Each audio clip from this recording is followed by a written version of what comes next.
Are you in a position where you're defined by your age and that's limiting you to pursue a dream or goal you want to accomplish? The More Than Your Age podcast is about having conversations with women who fully live their lives without being dictated or defined by their age. This is a space to encourage women who feel blocked to pursue a dream or goal based on their life circumstances. Welcome to the More Than Your Age podcast. I am your host, Erica Pasbar. Let's start living life fully and become more than your age. As a child, my dream was to become a professional actress. As I approached college, I decided that acting for me was more of a hobby I wanted to pursue. At the time, I thought that if I wanted to pursue the career full-time, in my late teenage years to early 20s was the time to do it. And since I decided to forgo that dream, I thought, well, the time has passed and I won't have the opportunity to chase this dream once I'm older. Nobody starts an acting career later in life. So I stopped chasing that childhood dream and pursued other things. Well, my guest today also had that same dream and a similar mindset in college. Instead of pushing that dream aside, she decided to pursue a professional acting career at an unexpected age and season in life. Better yet, she decided to pursue it in the middle of a worldwide pandemic. Sara Burd has an extremely encouraging story of new beginnings and chasing after those childhood dreams to pursue a passion years in the making. Take a seat and enjoy the conversation. Well, today we have Sara Burd. Sara Burd, thank you so much for joining the More Than Your Age podcast. I have been looking forward to this conversation for a while. So welcome. Glad to have you here. Oh, so psyched to be here. Thank you for the invitation. I am humbled and honored. Absolutely. I love that we, for the audience or the listeners who don't know, Sara and I don't really know each other super well. We met, just like a little over a month ago, I think? Yeah. At our beauty counter. We're both beauty counter advocates. That's not what we're here to talk about, but we can talk to you about it later. But we met about a little over a month ago, and I heard Sara's story. And the second that I listened to her story, hearing about what she does, when she did it, I immediately knew, oh, this is someone that has to be on this podcast because you just embody exactly what this podcast is all about. So I appreciate you taking the time out of your busy schedule to join me today and share a little bit about yourself. So Sara, if you would do me a favor, and before we kind of hear your background, I'd love for you just to share what is your profession right now, and if you wouldn't mind telling us how long you've been doing it professionally. Professionally, I love that. So I am a professional actor, voiceover artist, and beauty counter consultant. That is my world. And I am a mother of two incredible children and a wife to a phenomenal husband and a citizen of the earth. That's who I am.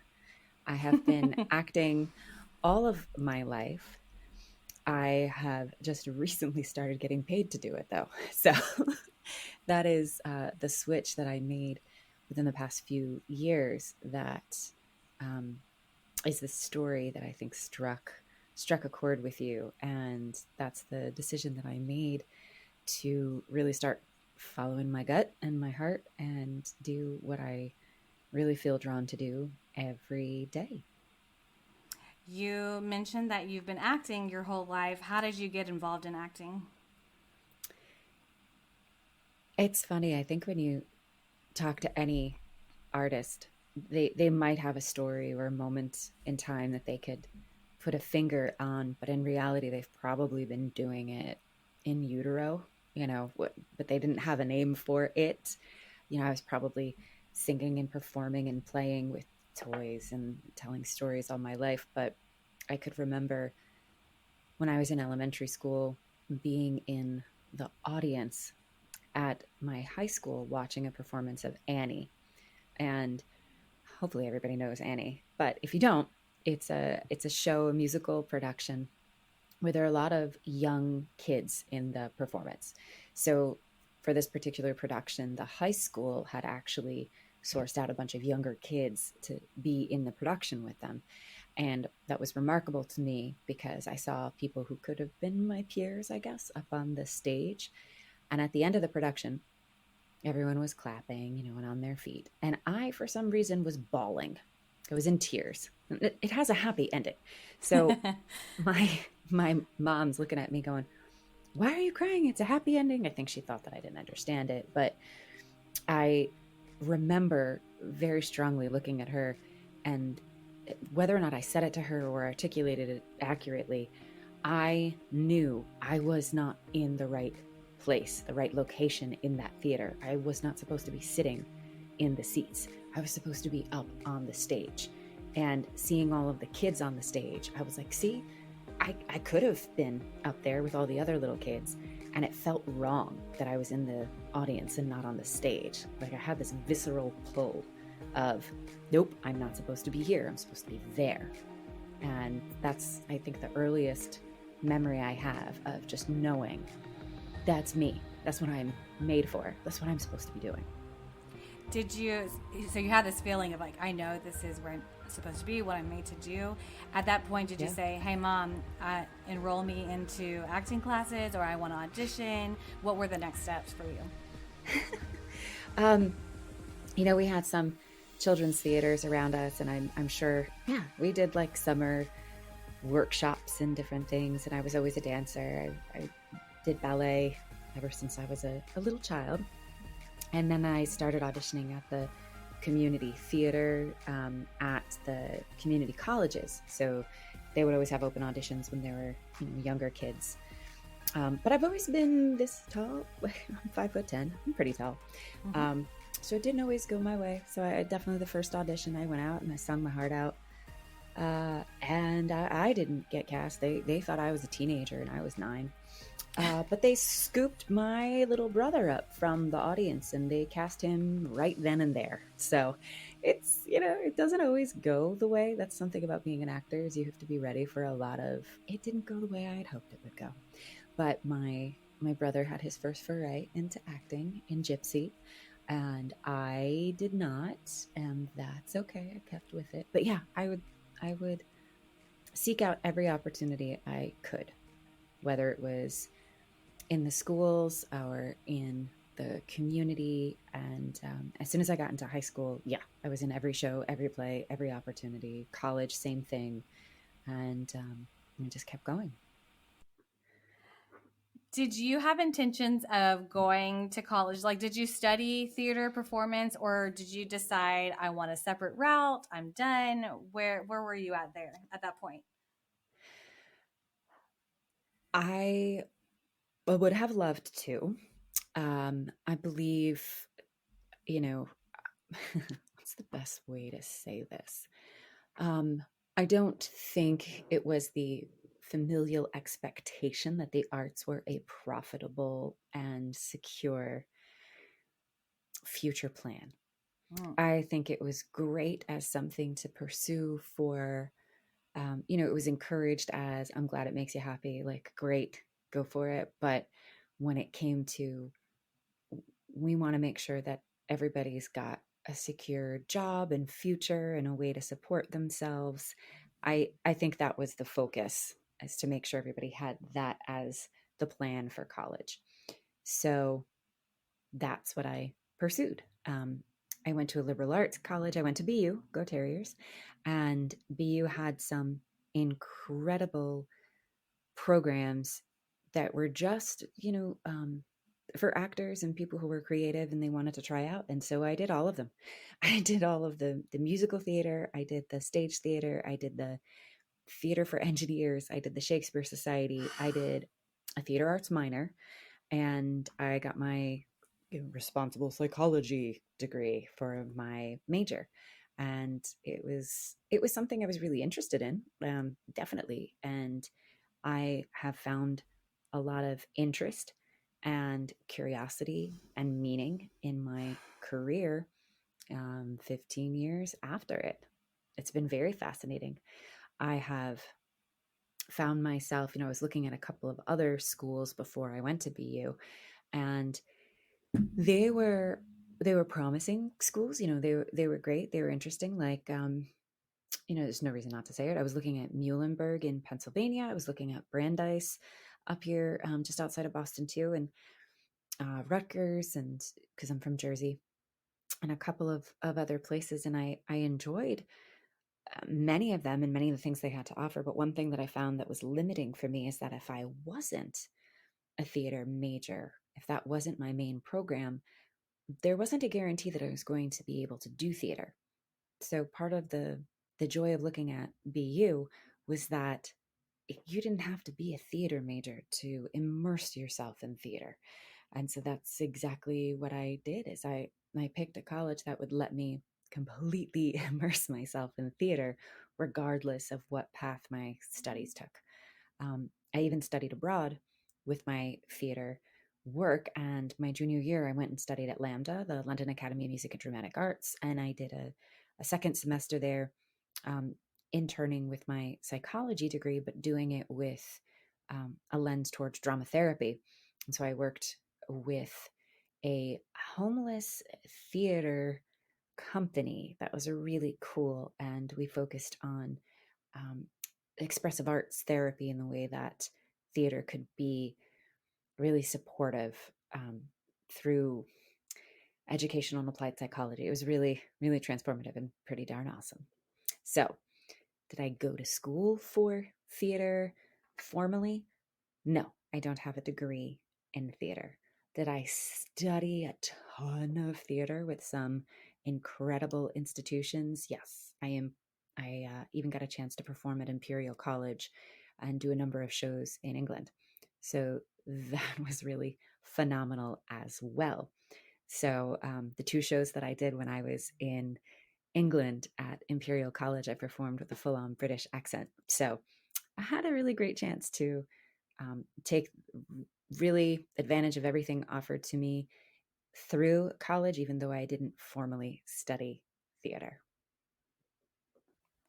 Well, I'm glad that although you did not study theater, per se in college, that you still had many opportunities to perform and act. So that's really great. So, because, you said the expectation was to try to find a career where you could really, make a living from that. Was that challenging for you, or were you still okay with it because you were able to pursue acting, but just more as an extracurricular activity? I think I internalized, I started creating this identity around myself that um, acting is not something that you do. Like that's not something for me. I'll just continue to be a community theater actor, and that's my identity, right? Like I'll I will be a school social worker. I'll go and I'll be a drama therapist.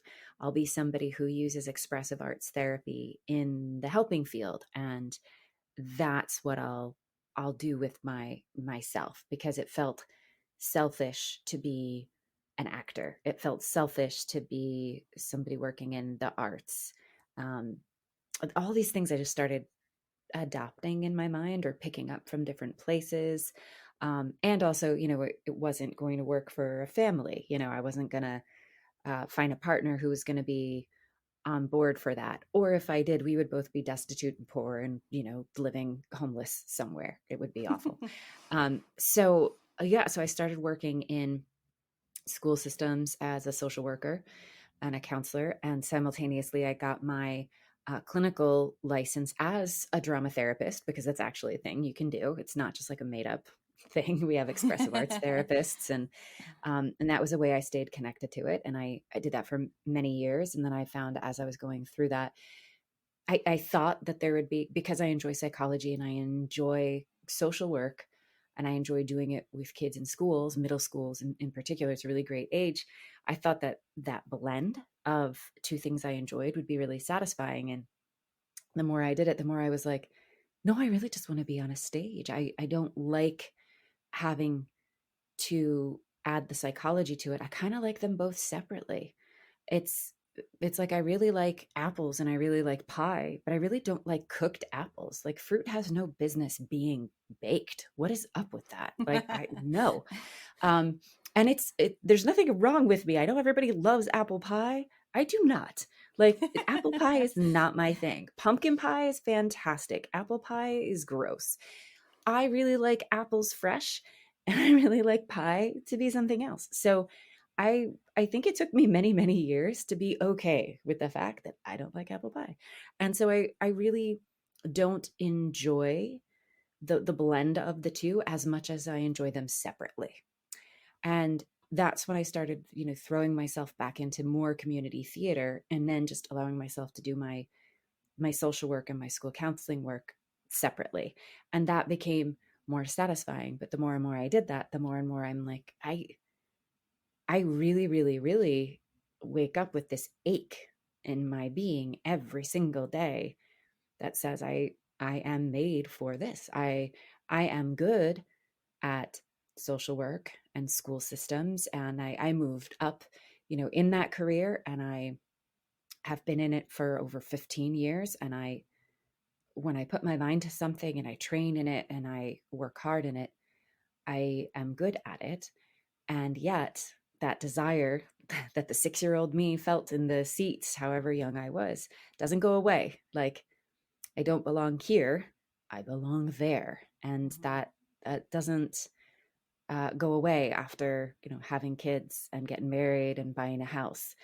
And then when you start raising children and telling them you can do anything you want to do, you can be anybody you want to be, there's this sneaky feeling of hypocrisy that seeps in when you realize, oh, but I'm not doing that.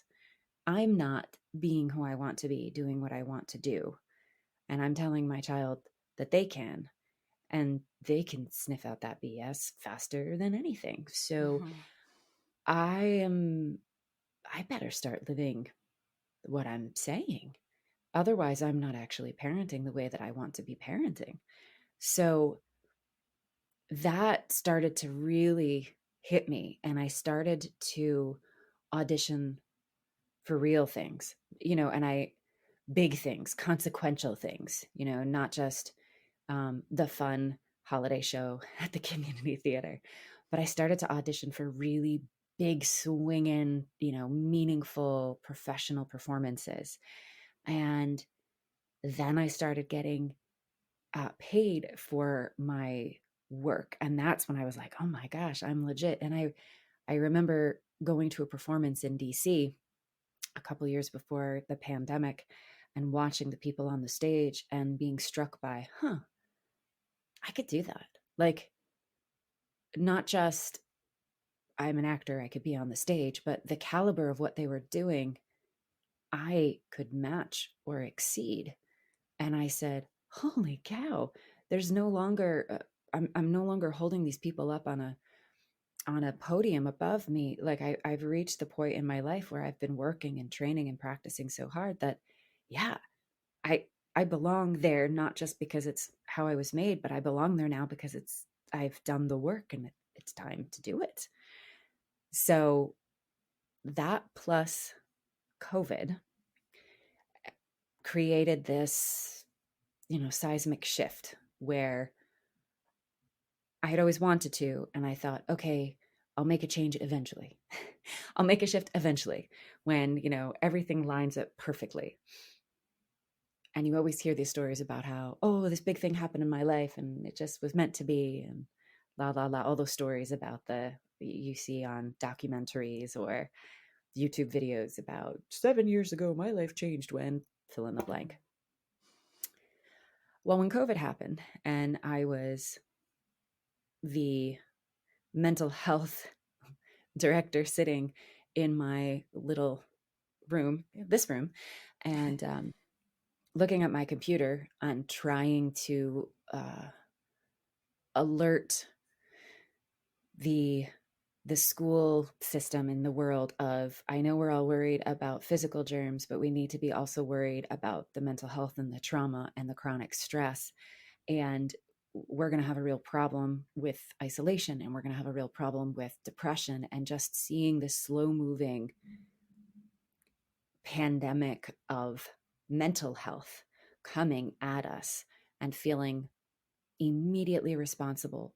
for the mental health and well-being of all of our educators and all of our parents and caregivers and students.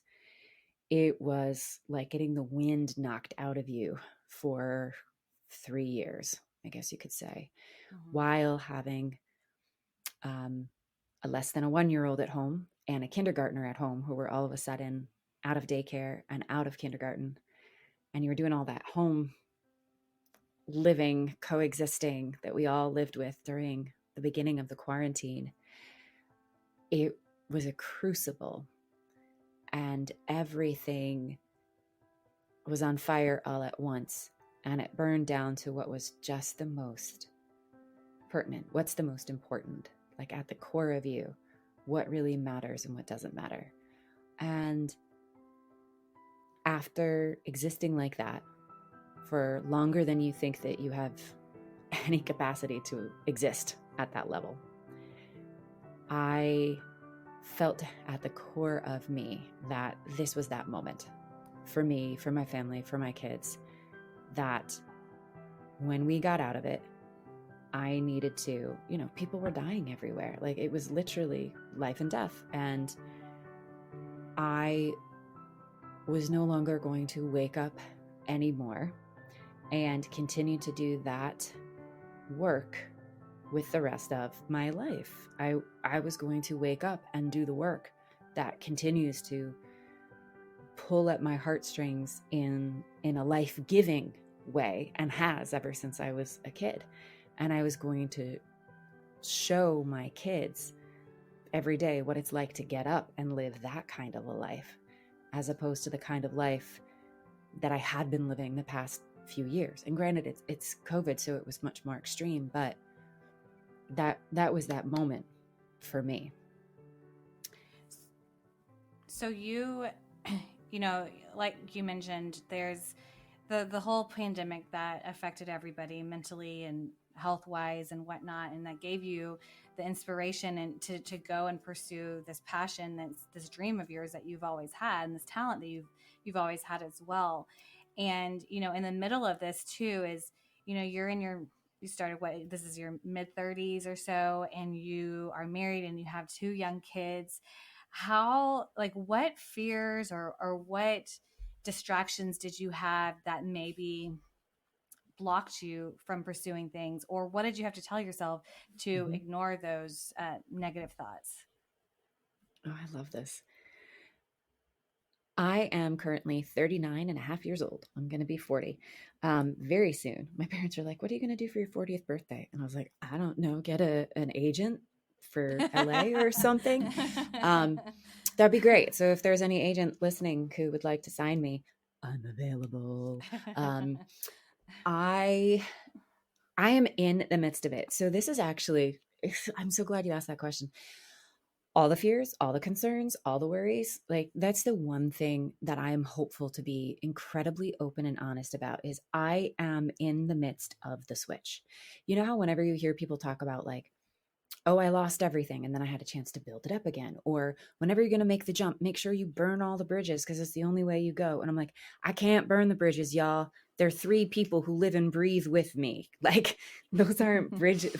You don't burn the boats when they're human beings you love and adore, like Mm-hmm. those are things I'd very much like to be attached to and to take with me. Burning the boats works when you're single and when you have a life that has crashed and burned behind you.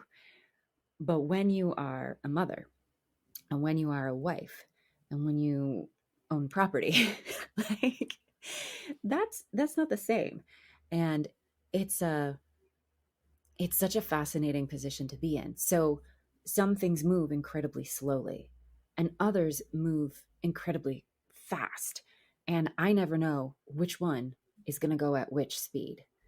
And what I'm currently doing is striving to be very transparent with people about where I am in the process, what it has been like, because that's one thing that I find very difficult about like self-help books or books that talk about their journey is because they usually go from step 1 to 50 and they don't tell you about anything between 2 and 49. They'll be like, oh yes, I had this very difficult moment. I broke down at work. I got fired. Next thing you know, I'm on a plane to Bali. And I'm like, wait, what happened in between there? Like something had to happen. Um, and so I'm in that in between, like between the bathroom floor and Bali. And I am, for example, little things like, okay, if I want to be on Broadway, if I want to be in Hollywood, there are some things that very logistically need to happen. I need to be a member of Actors Equity. I need to be a member of SAG-AFTRA. Those are the unions. If you're going to be a part of those big acting worlds, you have to be a part of those unions. It's just the way it goes. So one of the small things I did was started setting those goals, those guideposts, and said, I've got to do it. Last year, I became a part of Equity, and that was fantastic. And so now I've been saying to myself, great, one union down, next one to go. And that starts to open up new worlds for you. I've been connecting with, and now I have a manager in LA, and that's a fantastic step. I've gotten, you know, connected with acting mentors in LA who I've done some showcases with. I've also been increasing my my commercial presence on TV to the point where people in, the New England region will send me text messages and say, I was watching the Red Sox and I just saw you on the commercial. I'm going, that's awesome. Someone else was like, I was just watching Jeopardy and I saw you in the commercial. Like, that's great. So it's those little things that are like, great. A year ago, nobody would have seen me on TV. Now people are seeing me on TV. That's pretty darn awesome. And these steps are steps that I'm taking in that direction. Who knows? Maybe in a year from now, I'll have a book that says, and now I'm on a plane to Bali or to LA because they're flying me out there for the next Avatar movie or something. I don't know. But I have been, documenting and journaling and doing video journals and trying to be honest with people about I am filling my days with the acting and the training and, as some people would say, putting in the miles, right? Like you don't just jump up and run a marathon. You get up every day and you run 2 miles or 5 miles or 7 miles, or you do some speed work, right? And that's what I'm doing now. This is now my job. Auditioning is now my job. Training is now my job. I just bought tap shoes. I don't know how to tap, but if I ever want to be on stage with Hugh Jackman in The Music Man, I better learn how to tap. And I just found an adult tap class down the road. So okay, I'm going to be learning how to tap. This is the work you do if you're actually serious about this. You don't just sit around and wait for James Cameron to give you a call. He's never going to give you a call. But you get yourself in the room and you're serious about it and you do it every day. And when I started talking about this with my husband, he is perfectly fit to me. He's an educator. And his response is always, I want you to be happy. I don't want you to be living a life where you're doing work or a job that makes you miserable, because then that makes all of us miserable, right? Right. So yes, if it's leaning into professional acting 24/7, that's great. And I'm here for it. And if you find that you're not getting a lot of jobs, like, can we just make sure that you've got like a barista thing or something going on so that we've got some money? And, he's like, as long as there's some kind of a financial exchange, that's great. And acting is a gig economy, right? So those are fears. You ask about fears, those are fears. I've found, I think I told you this before, I did acting in high school and I never wanted to pursue it professionally. But I remember just like people that I knew, or even my own mindset at the time, just thought, oh, well, if I'm not going to do it in college, or I'm not going to pursue it when I'm in my early 20s, then that's it for me. Like I missed the boat. And I've also known Mm. other people who have gone out to LA and tried it for a couple years, and maybe, that was okay. Maybe it isn't for you. But they said, well, now, now I'm older, I'm young now. And, or, I was young at the time. And so that was my opportunity. And I think what's just so inspiring about you is that you just said you bought tap shoes to take tap lessons. You want to get on Broadway, and you want to be in movies, and like you're going after it, and you're trying these things. And I think that's huge. And one thing I remember you telling me when we met, was that it's not just, you definitely have to have the skill, but it's also how you treat other people. And I'd Mm. love you to, for if you remember the story of when you had that audition, or you had that commercial where you went in for day one. You're only supposed to be there day one. Can you just share that, because I think it was just a Yeah. nice way to talk about the business and how you treat people. Yeah. Oh, thanks for the reminder. Yeah, one of my mentors always says it's one thing to be hired for a job. It's the biggest measure of your skill as a working actor is to be rehired for a job. It's when you go in and you do the work and you do the job, and you have been professional, you've been good at the work, but you've also treated everybody in a way that's been memorable and kind and efficient and professional, that they invite you back, whether it's for that job or for something else in the future, right? That your name is one that is memorable in a positive way. And I had never really thought about that, right? You're always so worried about booking the gig, getting the job, getting the first job, that you sort of don't think about anything after that fact. And a couple months ago, I was auditioning for one one shoot out of a series of maybe three for a local company. And I came in on the first day, and I did my scenes, my shots. And then, mid-afternoon, I head home. Everybody was lovely. It was a good, fun time, family-friendly company. And I head home. At the end of the day, though, I get a phone call from the producer. And she asks me if I still had, another day that week open. And I had said, sure. Yeah, is everything okay? And she said, yep, yep, just, looking to see if you're free on Thursday to come in. I said, yeah, no problem. So I came in on Thursday, and everybody was incredibly professional. Nobody said anything about why I was there or what had happened in the interim. But as I get the shot list, I can see that what had been a child and father shot list had been changed and altered to now be child and mother. So whomever they had planned to shoot with as the father, they had made a choice with the client and the producer to swap out and have me come back in. And it was a last minute change. And there must have been something about how the shooting went on the second day or the end of the first day that wasn't to the liking. And, we never know what or how. And this is what I'm grateful for too, is nobody ever said anything to me. So I'm never going to know. And that's great. But what I can say is that as I walked into hair and makeup, and as I walked around to see the director and the, director of photography, everybody who saw me said, Sarah's back.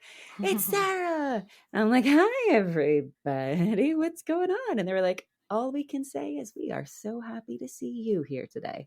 And I went, oh my gosh, okay, great. And you quickly realize, wow, I am very grateful that I conducted myself in a way on that first day that left a positive impression, not just with the producer, but with hair, with makeup, with the PAs, with the DP, with the director, with everybody, because they all remembered me. They were all very happy that I was back on the third day. And the client even saw me afterwards and said that that was great. That was lovely. Thank you. It's those moments that you realize you have no idea if you're talking to somebody who is going to give you your next job or not. And that's so much about this. I mean, half of that shoot was just my hands. Like, if we're really being honest, I didn't have any lines. I didn't have anything that was acting. I literally was a hand model for most of that, if we're going to be real. And I was just holding their product. But it was about how I spent every other moment and how I was listening to the directions and how I was making sure that their product got, the portrayal that they wanted it to have. So it's really not about if you're a good actor half the time. It's about if you're a good human, right? Yeah, and that's just a good life lesson in general of how you treat other people, no matter who they are, and how Mm-hmm. high or low they are on the totem pole. Is Mm-hmm. It's no matter what, treat them with respect, and I think that's just a Yeah. good lesson in general. And I'm glad that it panned out well for you in that situation. I just have a few more questions for you before we head out. I want to know. Just in your professional years of acting, what have been some of your most proud moments, or shows that you have done or gigs you've booked? If you just like think back on, it's only been just a couple of years or a few years. So I that's know. also really impressive. I just think that's great. So one of the stage productions was something called The Dark Room, and it was in Boston with a professional theater company called the Bridge Repertory, and it was a world premiere of a play by the playwright George Brandt. And if you are somebody who's a theater savant, you would know George Brandt because he's written a number of things. And he came to the production. He was excited with how we workshopped it, and how we put up the production. It was all women. It was, I would say, was proud of it, not not particularly because of my performance. I was actually pregnant when we were in it. So Wow. my son was the only male in the performance, and he was in utero. But um, I was very proud of how the group worked together and how we co-created so many elements of it. And there were actually movement elements. Shura Barishnikov was the one of the choreographers on it, and there was this moment where Jenna Pollock was the primary dancer, and she was up in a window doing this really cool creative moment, and we were trying to articulate like this concept, um, of emotion where a story was moving forward and moving backwards and getting stuck in time. And as a group, um, Olivia Scanlon was Olivia D'Ambrosio, sorry, maiden name, was the artistic director. And she was using the whole group to help conceive of this moment, which I also was very grateful for. She was a fantastic director for it. And we had this moment where I said, it's almost like, when your computer glitches or your TV glitches and it gets pixelated and something s- slides and stops and the picture gets broken up and you see those little rectangular cubes and it gets blurred and such. And from that comment came a translation through the choreographer who said, I get it. She could take that picture that I just shared. She took it and translated it into movement words and language. And she said to Jenna, think of infinite variations in pictures and movements from point A to point B, and just roll it back and forth from point A to point B, but in infinite variations. And then Jenna said, got it, and understood that movement language. And next thing you know, Jenna looks like a physical manifestation of a glitch on a TV. Oh, wow. And there's this phenomenal moment of art being created between people in a space that's like, who knows if anybody ever got that or fully saw it, but it was just this beautiful moment of co-creation between people in a space that's the magic of creating storytelling and writing, where there's no, ego. But I'll always remember that, like, I didn't have the movement vocabulary, but I could sort of pass the ball to the next person, and then the next person could pass the ball, and we didn't have the body vocabulary, but Jenna did, and she took it and she ran with it, and we all just watched it in awe, and it unfolded, and it, to me, is still my favorite part of that play. I think So, that's really telling about you as well. That, the question was, what are you most proud of professionally? And I was honestly expecting well, I got to perform in Hamlet, or I got to perform, and we toured this, and this. But that your answer was something where you creatively worked with a group of other people, other women, and came up with a beautiful product. So I think that that's really special, that and selfless of you to recognize that. So thank you for sharing that one. I really appreciate that. We just have time for one more, and so because you've really have been so encouraging throughout this entire conversation, so I really appreciate it. I would love for you to just share a piece of advice that you would give someone who wants to pursue acting full time, or they want to just pursue something and they feel limited based on either their age or their life circumstance, or they feel like it's too late, or I can't do it. What would you say to that person? give me a call. I'll be your therapist. No.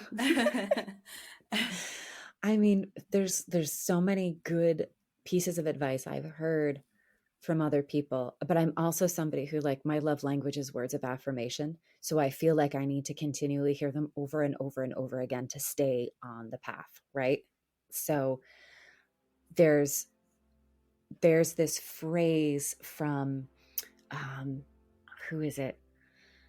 Dean Graziosi says, like, can you imagine if you, when you die and you go to heaven, and, let's pretend God's got his own smartphone and he pulls up a picture of what he had designed, or she, or whatever, has designed you to be, and what your life could have been, was supposed to be, was designed to be, if you just did it, if you just stepped over the fear, if you just stepped into and followed your gut. Like, every time you got that gut feeling, that instinctive feeling, and you just did it, you stopped doubting yourself and getting in your way, but you actually followed that impulse. And he's got, like, the path of what it was supposed to be, but you kept getting in your way, and then you actually saw it and you went, damn, that's what I was supposed to, that's amazing. And I slept on myself. Like, I knew it. I knew I was supposed to. And when Dean says that, I'm always like, oh, hell no. I am not going to be somebody who looks at a phone that's like, do you see how crazy cool your life could have been? I'm going to get up there and I'm going to be like, nope, I know how crazy cool it could have been, because I did all the things. And I probably one-upped whatever you thought your plan was, because I said yes to all the things. I did them all. I didn't get in my way. I didn't sleep on myself, because I had, what is it that Mary Oliver says, right? That's the other one. What are you going to do with this one wild and precious life that you have? That's the other one that sticks with me. And it's like, no, why would you not? I followed all the rules growing up, followed all the rules, goody two shoes, like, listen to what everybody said. And that's good for keeping you safe. And now it's like, okay, I'm 40. Was that half of my life? So I'm going to have a heck of a lot of fun with the other half, right? And I'm going to make sure that I really don't care about someone else's opinions, because I know by now that nobody's actually paying attention to me. They're just paying attention to themselves. And if they have spinach stuck in their teeth, they really don't care about me. And for those thinking about acting, when I have been talking to my manager or I go to other places, they're like, oh, you're available all the time for acting? That's actually really great, because do you know why? Everybody else in your age bracket has either given up, gone off to have babies, or went to a different career. We actually don't have a lot of people in your age bracket. We need people who are in their 30s. We need people who are in your 40s who are, like, ready to do this, who are new, fresh faces. That was news to me. So you hear that, folks? If you if you're in your mid 30s or 40s and you want to pursue acting, they need you. Well, that's good to know, Sarah. Not for me. I don't want to pursue it anymore. I gave up. No, it wasn't my calling, and I am definitely fine with that. Sarah, those are great words of advice. I really appreciate that. I am going to put your Instagram handle in the show notes today. Do you have any other place where anyone can reach out to you or follow you? No, I mean sometimes I go on TikTok and have fun, so you can head over there, but that's mostly when I need a brain break, so I'm doing funky lip syncs, but yeah, it's all the same handle. It's all the same Well, I handle. guess I need to see that too. I mean, Okay, a creator's perfect. got to create, so, creators be creating wherever they can go. That's right. Well, we will definitely find you there, and I appreciate your time, Sarah. Thank you so much. We appreciate it. Absolutely.